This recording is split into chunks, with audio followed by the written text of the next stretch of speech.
પરમાત્મા એક જીવાત્મા સાથે એના જીવનના માર્ગ ઉપર ચાલતા હોય, થોડો રસ્તો આગળ કપાય, પહેલા તો 4 પગલા હોય, 2 પરમાત્માના 2 જીવાત્માના,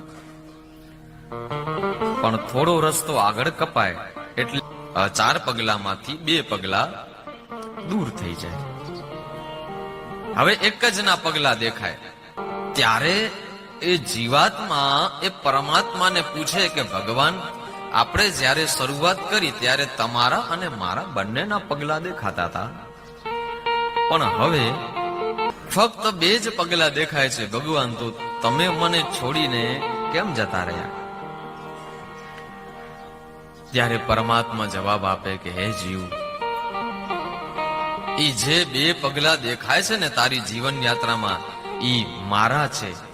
હું તને મૂકીને, તારા માર્ગમાં મૂકીને ક્યાંય નથી જતો, પણ તું મને મૂકીને જતો રહેશ એટલે જે નથી દેખાતા પગલા ઈ તારા છે. મારા તો દેખાય જ છે, હું તો ચાલુ જ છું એને એ માર્ગ ઉપર જ.